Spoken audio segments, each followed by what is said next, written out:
spelled my last name incorrectly. So it's Soleimanlu, okay? If I cannot spell, then probably you shouldn't be able to. Anyway, so submit, okay, and just hit enter.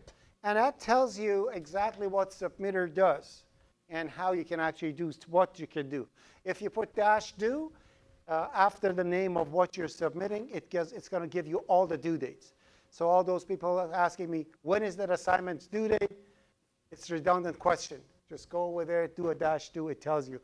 Because the -do, it not only gives you the information about that submission, it gives you information about you. So if, for example, something happens, some emergency, and you ask for an extension, your due date differs from someone else's. If you're a student with accommodation, your due date is different with someone else. So -do over here tells you when is the due date for you, okay? And then skip spaces. So when you are doing an assignment, if the prof opens it up, and I open it to all the workshops, so if your spaces are not matched, like you're supposed to have A, 3 spaces, B, and you have 2 spaces, and you can't fix it, the submitter won't allow you. If you write skip spaces, then it's going to ignore the spacing and still submit it. You will lose some mark, but still you're not going to get 0. Skip blank lines. So you have extra blank lines and you cannot fix it. So you have like 2 extra lines and you have like it's 3 minutes to the due date and you want to just submit it. Okay? You don't skip blank lines. It does that way. -feedback. When the workshop's open, published, when the submission is open, anytime before or after due date, you can do -feedback and dry run your submission. So it goes through your submission, and if it tells you everything is okay, it's guaranteed that you can submit it from the computers over here. Then what do? Then to submit, you put the workshop name, so it's 244. It's W0 in lab, and your section is NAA. Okay? So you hit enter. I hope that I have something wrong in here so I can demonstrate something that goes bad, and I can show it to you, but let's see. So I'm going to do like this. Okay? So it's going to say submitting lab 00. Press enter to start. Now, checking due date, it's on time. Then it actually compiled everything and results are okay. It means I have no compiler errors, so down to this point, it's fine. Now it says, read the following carefully. Why? Because, for example, in workshop 1, you have to do data entry. So it tells you that I'm going to run and execute a tester and follow the instructions to do the data entry. So if you go to workshop 1, you will see that there is actually a section that says data entry. 1, 2, 1, 4. It says you have to just enter those to do the data entry and test it. And then you press enter, and this one doesn't have any data entry. So it runs it, and it says success outputs matched. Fantastic. If I press Y right now, it's going to submit it to FARDA, to whoever your prof is. Okay? So halfway through the semester, who's the next prof that is teaching you? Is Jivan, I think? I don't know. Whoever it is, then instead of tilde FARDA Soleimanlu, it's got to be tilde his name /submit, which means it's got to be submitted to that person. And would you like to submit this demonstration? I would say yes, and done. Okay? So now, if that student opens his account, let me try and see if I can actually go to it. I need a browser that I'm not using. Firefox is good, I think.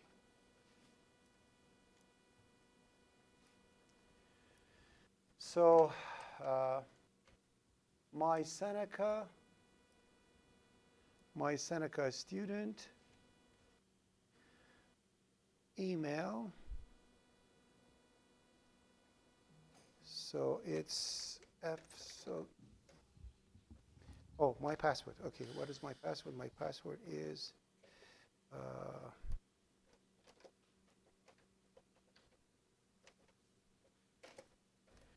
now probably it wants the authenticator.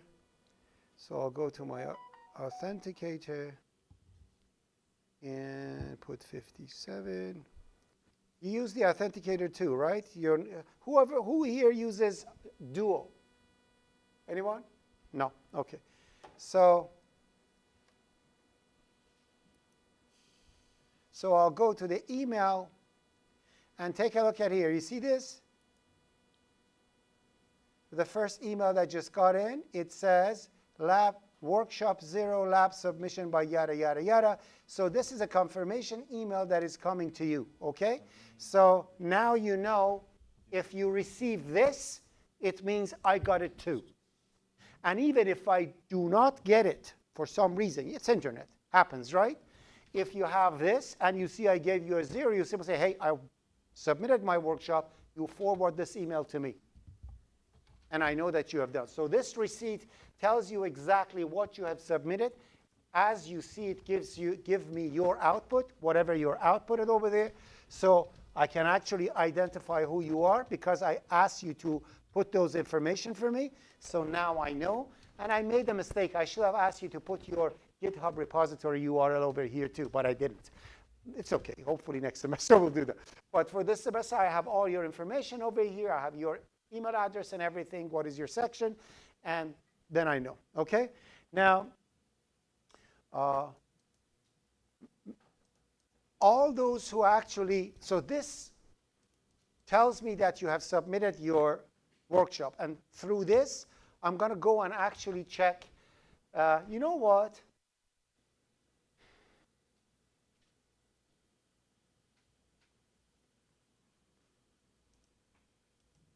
I should have asked for like GitHub IDs because there's no way for me to find relationship between this and your GitHub ID. So I'll tell you why. I'll tell you what's going on. So when I actually, did anybody over here submit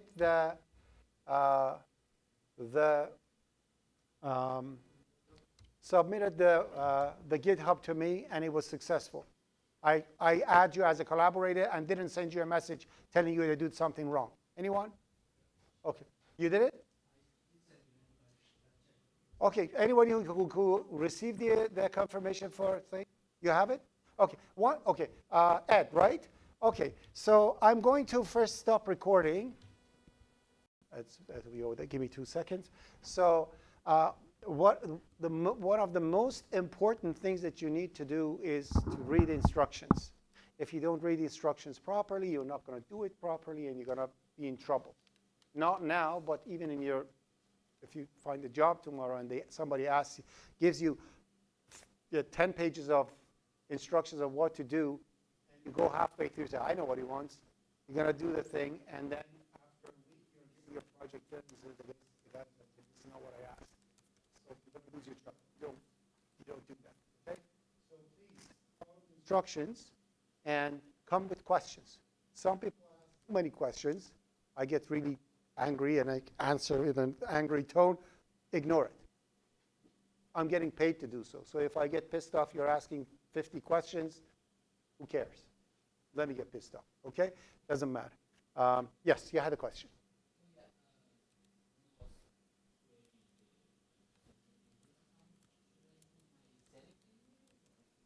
So in your README, put your Seneca email because I need to know which student you are. Okay, but as your primary, put your private in your profile, put your own private email. Then at secondary, put your Seneca. Okay, so essentially what I'm saying is that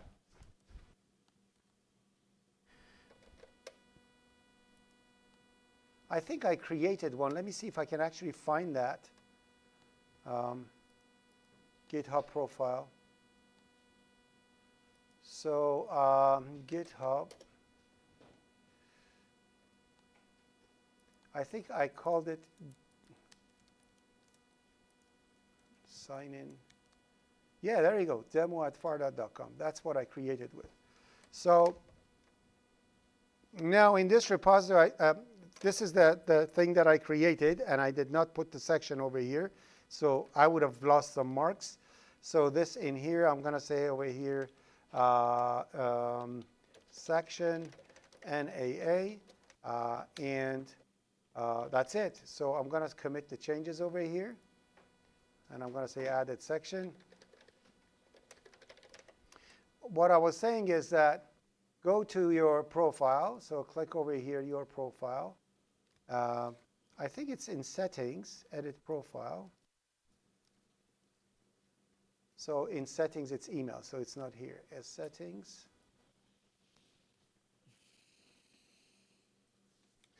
Emails. There you go. You go to emails. So it says this is primary. Add secondary account. In here, I'm going to say fsolima.stu@myseneca.ca, and I'm going to add that one. It's going to send a verification thingy, so you'll have them both in case you want notifications to be sent to your account. And then what you do, you go to your email.